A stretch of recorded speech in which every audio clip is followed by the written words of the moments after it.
Okay. Hi, y'all. I am very excited to be here today with my friend Amir Antebi. I know him via the amazing Awesome Newcastle, which I run. Amir is currently in Israel and he is a consultant. I don't think he can actually get back to Australia very easily. He's been there for quite some time. It wasn't really part of his plans this year.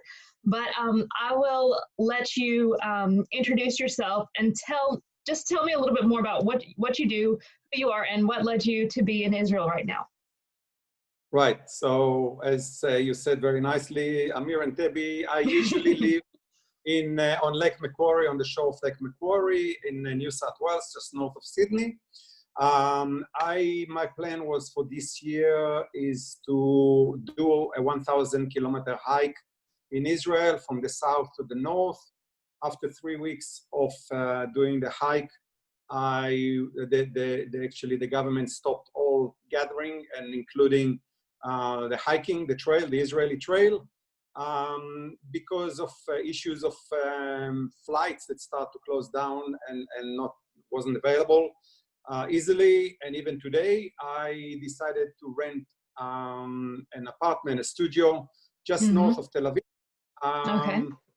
To be close to my daughter and my granddaughter, and to just see how it pans out regarding the ease of travel and what's other options. So I'm at the moment stationed here doing the plague in Israel. So you had big travel plans. You thought you were going to be in another part of the world entirely at this stage. But... Well, like most of us, the future been wiped out. Most of us, we had the future all planned out. More or less, we knew what we're doing. Even if we were at home, we knew the job, we knew the trajectory that we are on. We could plan. Things were fairly stable to most of us. And I think, like so many of us, the future been wiped out. And my future was actually once I ended up walking the trail, which was end of April. I was planning to move myself to Cuba for about 2 or 3 months, just to chill, do a few things, music, dancing, Spanish, and then meet with my wife in Costa Rica in September, actually, and a couple of friends. Right. No future at the moment. We're just traveling day by day, like most other people. Well, I'm very glad that you're at least able to be close to your family now. I'm sorry that, and you were planning on meeting your wife, but I'm presuming you're still in contact with her and she's still in Australia at the moment. Correct. Yeah. Correct. Yeah. Daily contact just to see how she's doing. Yeah. Before, just briefly, very briefly, because I know you've told me you have a very interesting story, your background, but can you tell me a little bit about I don't know that you're originally from Australia. So tell me just a little bit, just a few highlights of what you did before you were going on this massive trip around the world. Yeah, so just basically bullet points, because almost every bullet has a whole load of content built into it. But I was born in Tel Aviv. I left home when I was 14 to live on a kibbutz, which, if you don't know what a kibbutz in Israel, it's just in a short form. It's a community. It's like a commune that things are shared, etc. Google kibbutz if you want to know more. After that, I've done my army. I've done the US. I went to the US. That's where I actually found my English. I didn't know English before I went to the US. And then I worked in Africa looking for diamonds for a while. And then I was a cowboy, basically. In between doing all this, I was a cowboy. I was breaking horses, training dogs, and just doing what a cowboy has to do. One Saturday in the kibbutz, in the community where I live, there was a gathering every Saturday to decide on various things that should be happening in the kibbutz. And they needed a new manager for an electronic factory. And there were 3 candidates, and I was voted. So on Friday, I was a cowboy, and on Sunday morning, talking about a change in life, a vector change in life. I was Wow. managing a factory that was involved in electrochemistry, testing water quality, manufacturing, export, marketing, sales, staff, etc. We developed some new products, and after 3 years, because my wife was or is Australian, and we had 3 young kids up to the age of 5, I decided, because she couldn't go to Australia because they didn't have any budget in the kibbutz to send her, we decided all to move to Australia. So in '88, we all moved to Australia, 5 people, family of 5 people, without any money, without any, basically hardly any money. It was, I think, about $10,000 equivalent. Wow. Yeah. Every bullet point has a story, interesting Yeah. story. No, well, I knew some of that. I didn't know all of that, but that's a great background. And from cowboys to diamonds to electronic companies and everything in between. And I will put a link to your LinkedIn so people can learn a little bit more about you. I know it doesn't give too much away, but that's great, Amir. That's a great place, just so people can kind of know about where you were. You've traveled all over. You know a lot about the world. And now Alex, I just want to finish 2 more things. Okay, so okay. After coming to Australia, I was a marketing manager to a company in Newcastle. And after 3 years, I started my own company. I was a representative for overseas manufacturers of electrochemistry instrumentation. And after 28 years, 2 years ago, I sold my company. So that's where I am. Basically, I'm no longer working. I'm consulting, I'm mentoring, I'm helping people, but no longer working. So this is more or less wrapping where I am at the moment. Okay, yeah. Cool. No, that's important to mention. Thanks for that. Sorry, I jumped the gun a little bit.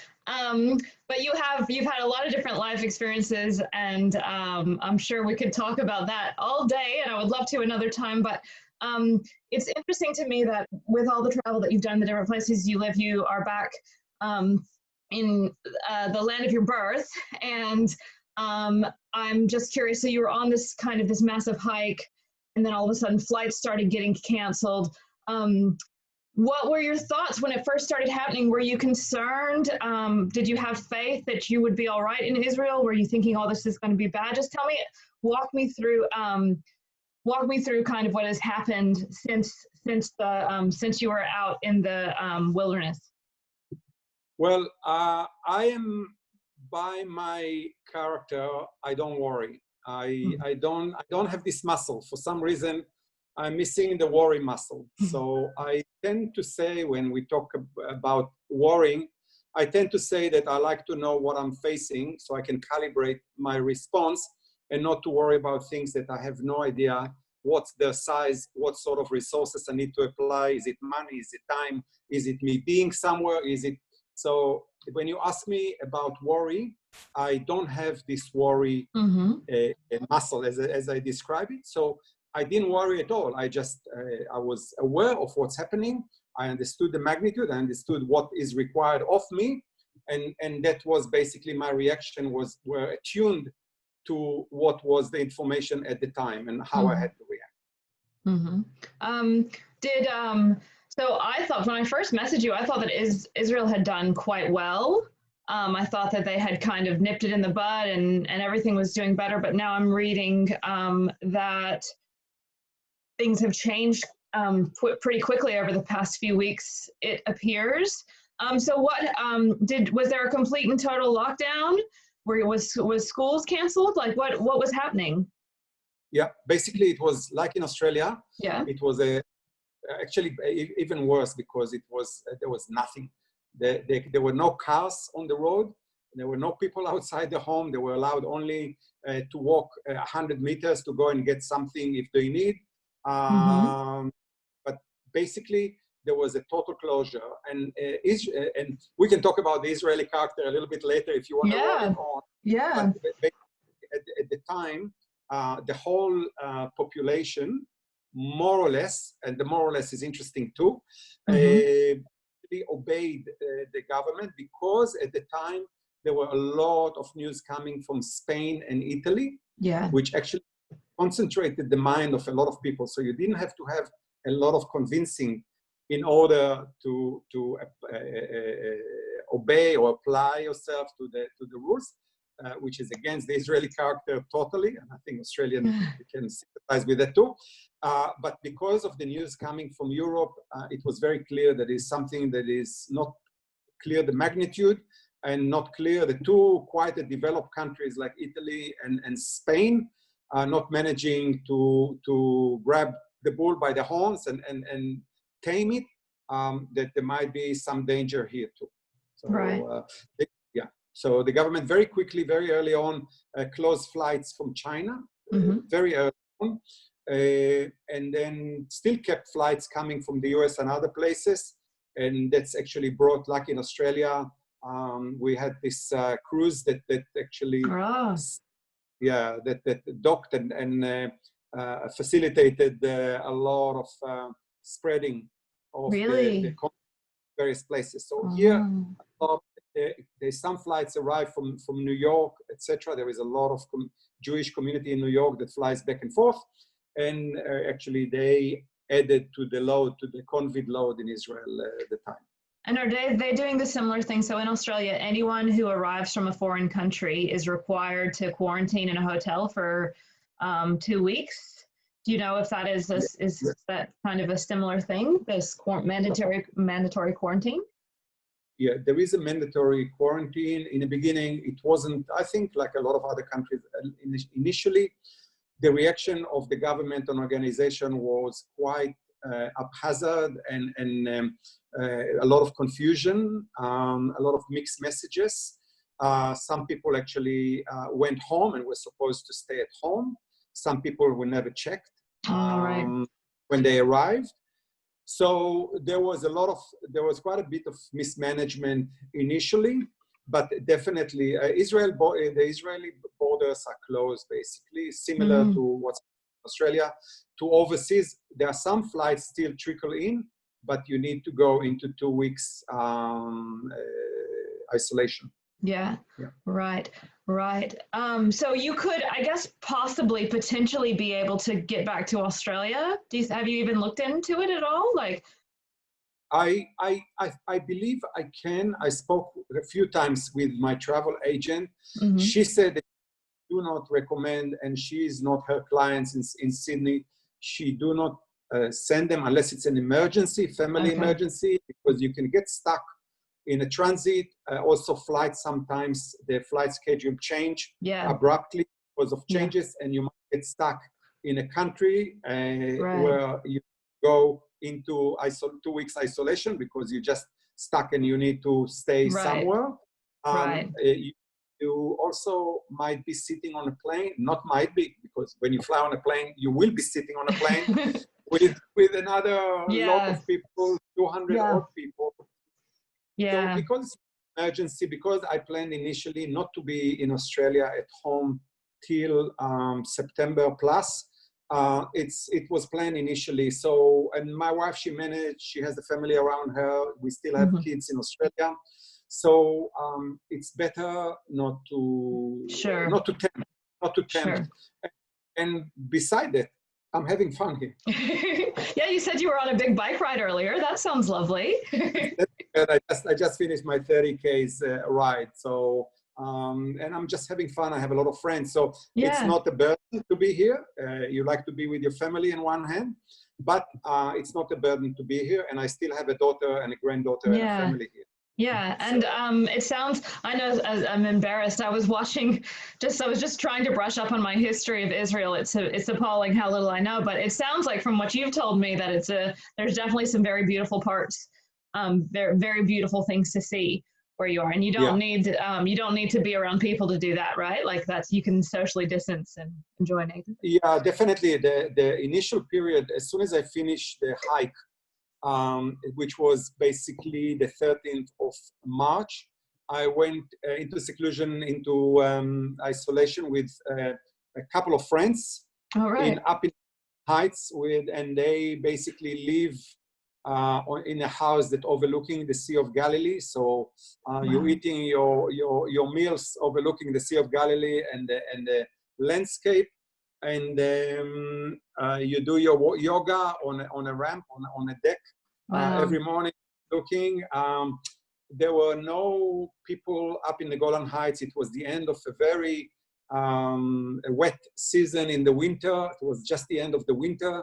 So everything was, the flowers were out in force. The waterfalls were running strongly, and it's very quiet. So you can just I didn't feel the isolation because I had a whole area to explore, and even the people around me allow themselves to associate with other people because it was quite in an enclosed community. So, and they didn't allow anyone to come in unless they check who's coming in. So it was quite insulated, isolated.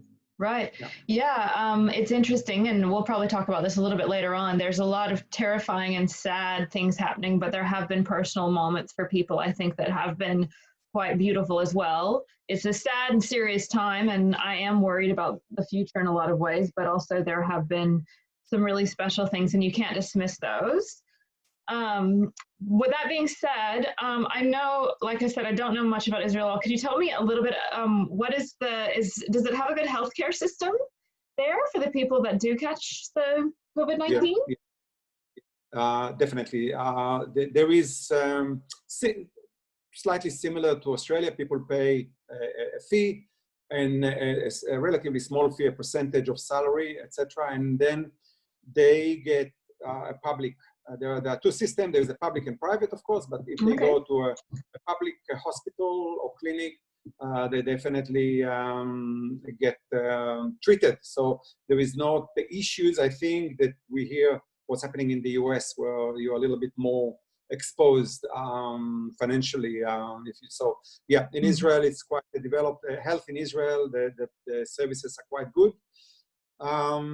So yeah, I actually pay because I don't have the travel, because the travel insurance is only for 3 months. So I couldn't take any travel insurance per se. So I pay a daily fee here to keep myself in the health system. So every day I pay a few dollars to be covered if I. Right. That's pretty cool. It sounds like there's a lot of kind of things that maybe other countries could learn from in that way. But then also you mentioned to me that you did go to a protest and you wore a mask. But could you tell me a little bit more about that? What was the protest like, and what were you protesting? Yeah, I actually I'll start with it. That I learn history. I read history. And I start to internalize what happens. So you don't just live by the headline in the daily newspaper, but you get more like a bird's eye view on processes. And I think that when you have such a crisis, unexpected crisis, it usually leads to the better word is revolution, or at least change, a dramatic change. If you look at histories, there are a lot of historical changes that were caused or the results of plagues and catastrophes. So even in Israel, because like in any capitalist systems, there are a lot of cracks starting to develop between the have and the have-nots, social issues, government corruption, etc. So people are more angry, people are more agitated. So I participated in one of them in Tel Aviv about 3 or 4 weeks ago. It was fairly orderly because the police were going to shut the protest if people didn't obey the rules, which were 2-meter gap between each protester. There were markers on the pavement, so you knew where you stand. Oh, wow. People and police walked around and just make sure that there is an arm length between the two people. You were obliged to wear masks. So it went peacefully. And actually, talking about protest, in 4 hours I'll be in Jerusalem, protesting just in front of Benjamin Netanyahu home with a group of friends. So if you ask me about protest, definitely, I think you cannot miss a good opportunity to have a revolution. And I think a good opportunity of a revolution, whatever size it is, and just to make change. So you're going to another one later today? Yeah, And, yeah. I'm going and to pick up at 6 o'clock our time, which is about 3 hours from now, roughly. Yeah. wow, wow. And it is about how things are becoming more unjust in Israel. That's why you're going to in front of Netanyahu's place, or? Look, it's just it's a feeling that the system that stays government that stays for too long in office, they develop a lot of corruption network building into them. That's the nature of things. It happens in every country. It happens also in Australia. So from time to time, we need to clean the slate and start afresh in order just to sever the ties and to start, because every government has corruption. And Israel has a lot of issues, and Netanyahu is in office for a very long time. And there are a lot of people that are angry and they think that it's about time for a change. So and Right. I don't want to break into little pixels because people are not interested to hear what exactly are the issues. Yeah. But generally, there is a lot of anger. There is a lot of agitation. People feel that something has to change and things should not continue the way they were before. So, and that's one of the reasons why. And I feel that if you don't, if you just sit behind the bad people in brackets, the bad people are not disturbed basically. So you need to spend some of your time, some of your effort in order to be part of a change or to feel that you're contributing. So that's where I am. Right. Is this, and I am kind of treading cautiously on this question just based on my lack of knowledge, but I read in the Jerusalem Post that there was just recently some rockets fired towards southern Israel on Friday night. Is this when these protests and what you're talking about, is it, because obviously there has been a lot of unrest in your part of the world. Is it just about the pandemic, or is it bigger than the pandemic? Is it about the unrest and the violence and the all of it, would you say? Okay, so if we start with circles, the Middle East, if you look at the Middle East, there are about 6 or 7 different wars raging as we speak. Between Yemen and Syria and Iraq and Israel, there are about 6 or 7 different conflicts with different players, international players, local players, etc. So even though there is the pandemic, the guns don't go silent. They might go silent a little bit for pause, but it's not stopping people to pause and think what actually is important. How do we really take this opportunity, or maybe to change, maybe to create new ties? So regarding Israel, the conflict with the Palestinians is going on now for close to 100 years. I'm not going to explain how and what, because very conflicted, and also different people has different views. So I have my views, but it's not something that we can hear. But for instance, from Gaza, before the pandemic, we used to have, Gaza basically is enclosed by Israel from all sides. And the Gazans used to send rockets or to send incendiary devices with balloons into Israel before. But when there was the pandemic started, everything went quiet. Also on the Palestinian side in the West Bank, because Israel and the Palestinians and the Gazans, they start to cooperate, because we all be affected by the pandemics cross borders. They don't differentiate who and what. We're all human beings. So Israel helped the Gazan, whatever they needed in testing, in knowledge, etc. And the same to the Palestinians that are in the West Bank. And for a while, it was very quiet. Now, when things start to settle down and all the grievances and all this start to pop up again. And but still, under the ground, whatever, you don't see a lot of it. There is a lot of cooperation, but it doesn't had the news. It's not a leading headline in the paper. it's something that is not interesting to people to know that things are happening. They're mainly people interested to see when there is a conflict, when there is a fire, when there's an explosion. That's news. That's why it's called news, because it's new. Yeah, and that's interesting. Like, you know, we even just what you said about all the current wars going on at the moment, they were going on before coronavirus, and I just think it's just a bit funny that we suddenly look at all different parts of the world and what's going on, because this is something that is affecting everybody, but perhaps in general there could be more attention and care and compassion about all of these wars and civil unrest that are happening all the time, kind of. But you know, I'm not an expert, and I'm not familiar with a lot of it, but it is also, sorry, I'm rambling a little bit, but it's also interesting that when the virus first hit the area, that things did get a little bit better for a little while. It sounds like the violence kind of stopped a little bit, you would say?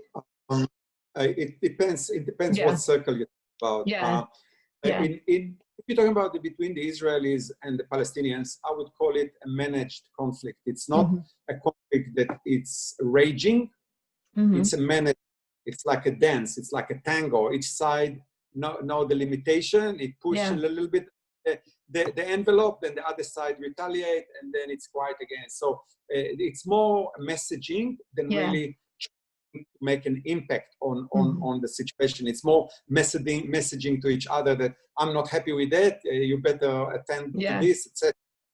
But in the Middle East in general, or the war that happened, a lot of the conflict is actually derived by much wider players, international actors that coming into the area for their own interests and agendas, and not really the local people. The local people, actually, the victims and suffering from a lot of big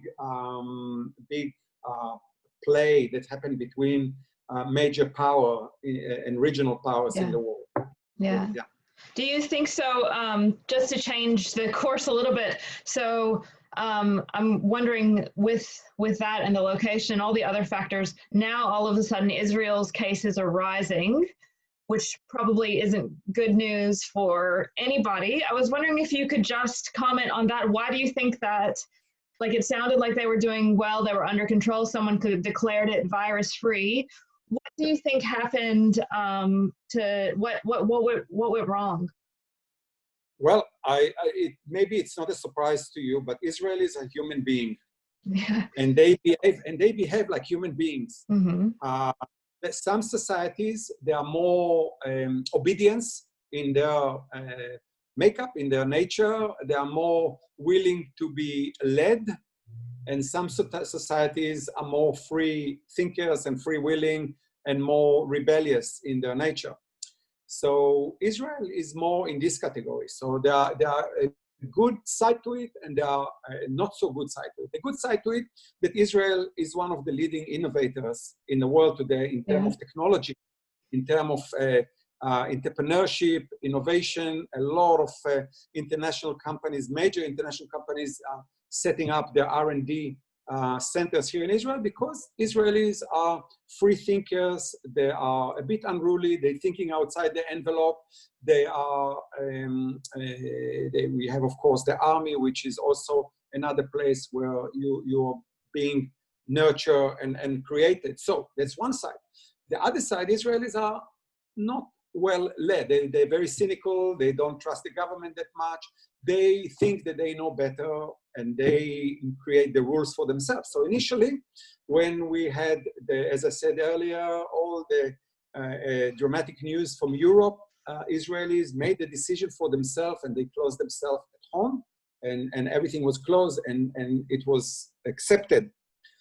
Once Israelis saw the numbers, saw how many people are being in ICUs on a breather, and etc. They saw the numbers, and they were listening to the government, all the scaremongering from the government, and they said, oh, there is a big gap between what the government scare numbers and between what's reality. So people started. So different sections in the society in Israel are has a different way of looking at the day-to-day, how they live.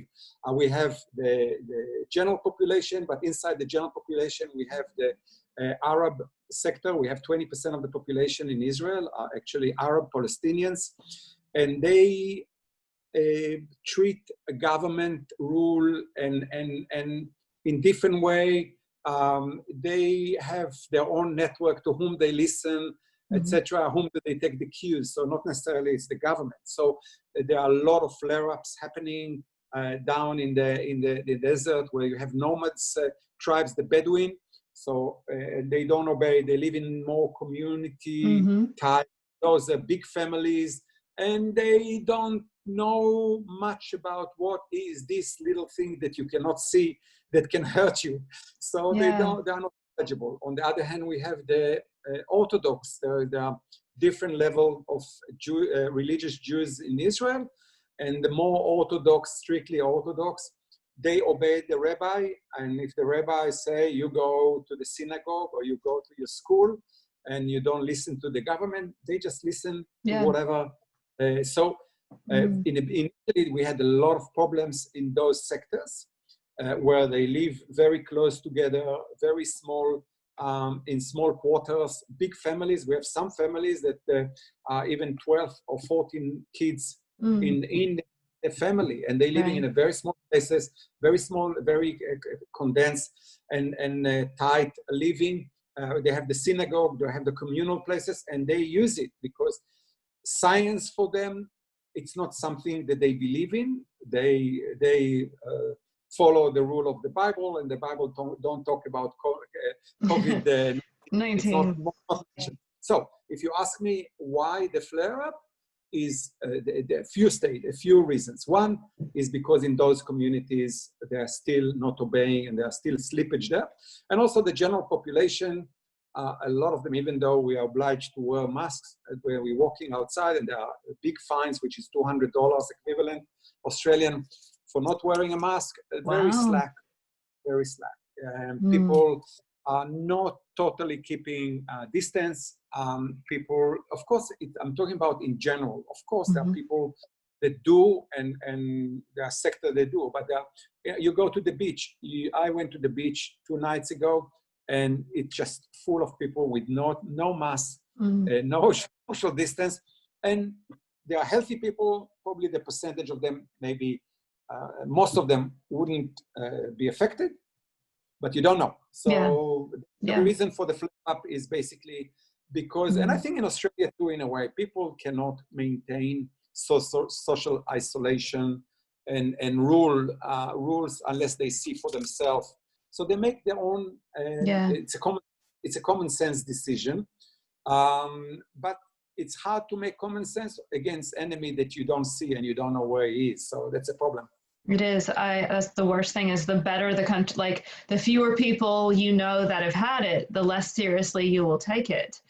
So actually, I was going to meet a friend not far from Jerusalem 2 days ago, but he says, just be aware that my son was in a restaurant where his friend was found that he has it, but my son was tested negative. And then my granddaughter, she went to school and one of the students tested positive. I'm still waiting for the results for my granddaughter. He asked me, do you want to come? I said, no. So you feel that it's getting closer to you in a way. It's getting circles closer to you. So you really need to one hand, you need to live. So you need to live. We cannot really become a hermit and sit for another year and do nothing. We need to live.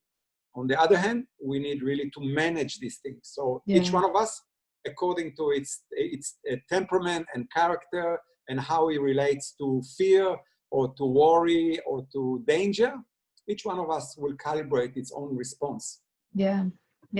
And that's all we can do. I have worried about certain people in the US where I'm from and some of the kind of, I guess, just not my problem attitude, but I don't feel like no matter how much I worry, I don't feel like it's something that I can't make anyone change their mind. You know, it's not my job to come in and force people to stay home. I think it's more, you just have to, you can't, you know, we're not dictators.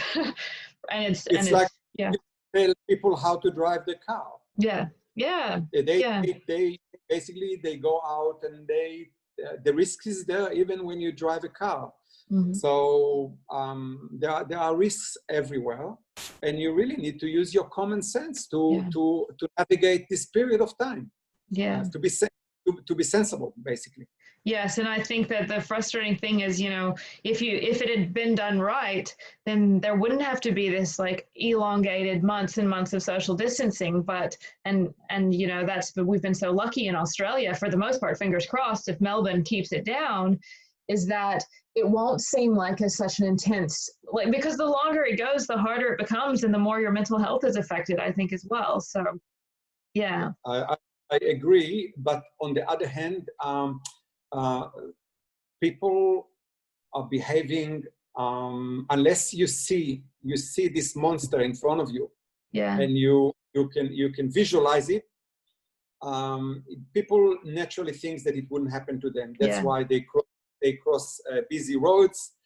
Sometimes that's why they fly. That's why they jump from bungee jumping.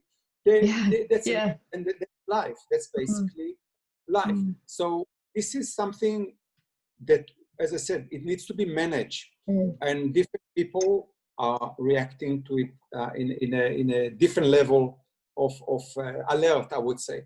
But it's natural. We cannot criticize people, but we need to avoid people.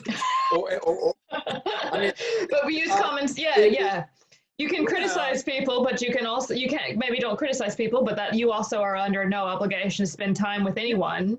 That's it. So you take your own action, because you cannot change, and it's really useless to go and berate people or to judge people. You just make your own decision.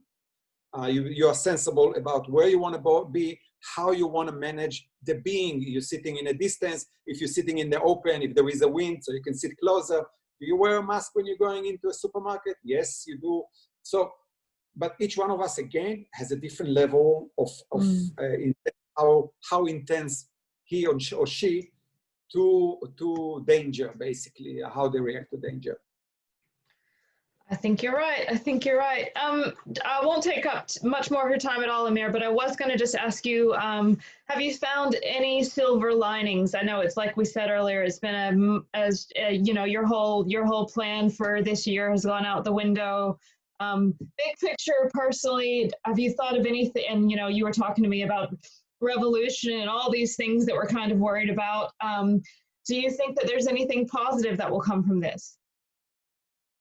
I think this is when you look at it philosophically, this is something that it was talked about a long time ago. Governments knew about it.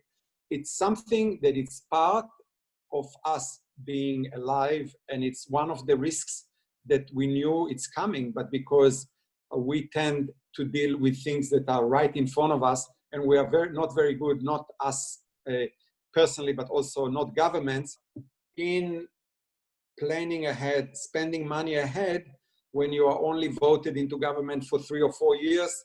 And if there be a pandemic, it will be somebody else's problem, not yours. So a silver lining is basically that I'm very, for myself, philosophically, I just see as part of the journey of living, basically.